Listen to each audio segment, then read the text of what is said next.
Now, the Deputy President William Samoei Ruto made it clear that UDA party will not form or go into a coalition with any individual ahead of 2022 general election.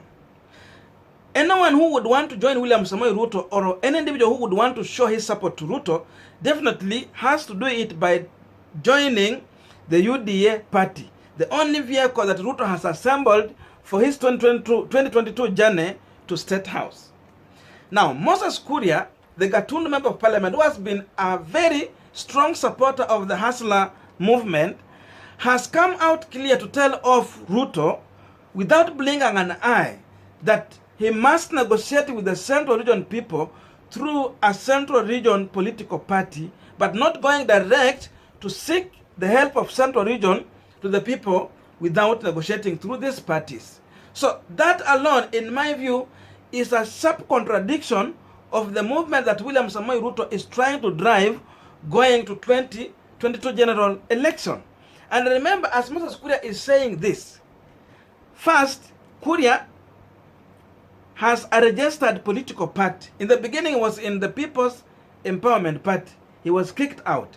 After that, Kuria went back to the drawing board. He formed this new party, Chama cha Kazi, CCK.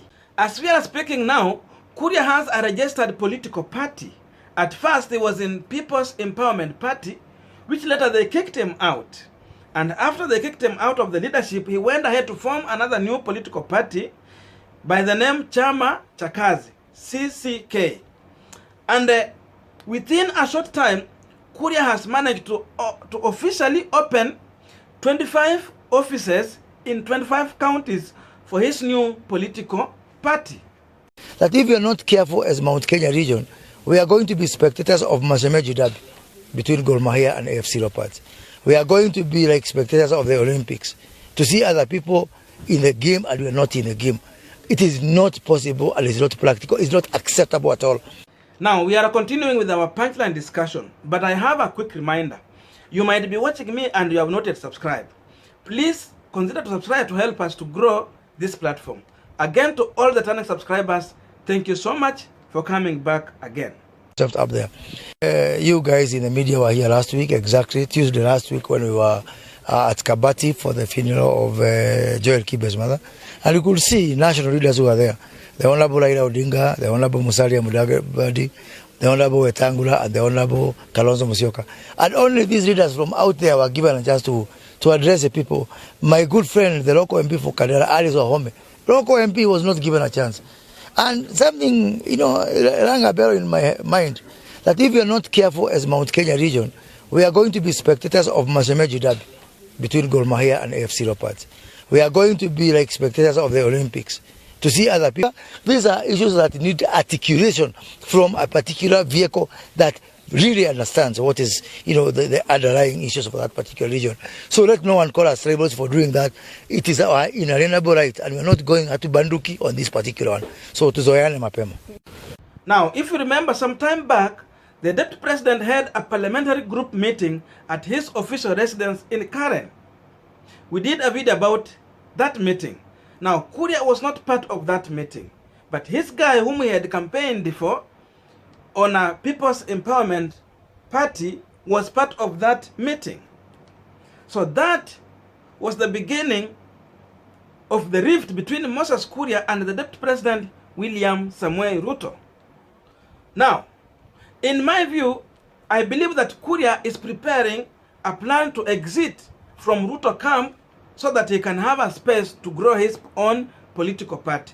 Since William Samoei Ruto is not embracing anyone who has a political party to work with him. And Moses Kuria, foreseeing that plan for William Samoei Ruto, and he's coming here as an individual who wants to be a political party leader and come to the national politics, he has to get out of William Samoei Ruto space for him to grow. So that is the first thing. And the second thing, in my view, is that Kuria is looking for a way to reconcile with President Uhuru Kenyatta, since Kuria is still the member of parliament for President Uhuru Kenyatta. Is still the Gatundu member of parliament, where Uhuru Kenyatta is coming from. So he might still need the support of President Uhuru Kenyatta. So for that reason, he has to mend fences, rather than Uhuru coming with another candidate that he will force on people of Gatundu, which can cost Kuria's money. So Kuria has to make his way with Uhuru Kenyatta going forward. For that reason, he has to come with a statement that will see it as a contradiction to what William Samoei Ruto is standing for. That's why you see Kuria might be playing the way he is trying to do. And another issue is that, and many people believe this, that Kuria might have been just a spy in William Samoei Ruto camp for President Uhuru Kenyatta. And therefore, it is just the right time for Kuria now to get out of that camp, since we are just 1 year to the next general election, to go and prepare his next move. So maybe the work Kuria was doing within the Tanga and the Hustler has been finished. If it's information, he has found it, and now he is managing the time to get out of that camp, to retreat and get back to his master, who is Uhuru Kenyatta. Remember, there was a post where I saw David Murathe commenting that Kuria is just a matter of time. He is a Uhuru man.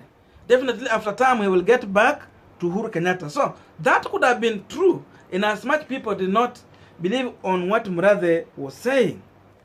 Again, in my thinking, I feel that Kuria foresee a situation where William Samoei Ruto has been suffocated by the state. He can't breathe.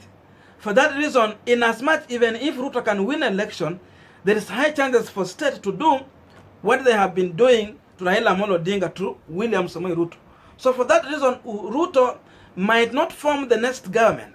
And Kuria, having this clear in his mind, has found it good in his own wisdom to get out of William Samoei Ruto and join another team that he thinks it can form the next government. And for that reason, he must lay ground to get out of that ship.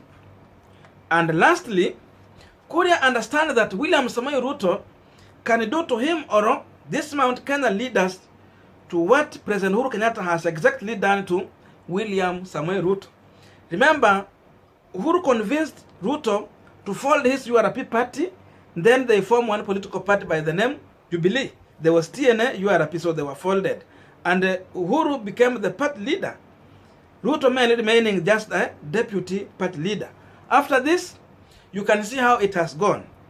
If Ruto could have maintained to have his URP party, definitely, as well as speaking now, URP could have been large, and again, he could have not been bothered with President Uhuru Kenyatta. So Kuria having all this thing and seeing what Ruto has gone through, that could have been what has informed Kuria to put his foot on ground to make sure that in as much they go to any negotiation, they should negotiate with Ruto when he is in his own political party. Thank you so much for listening to me.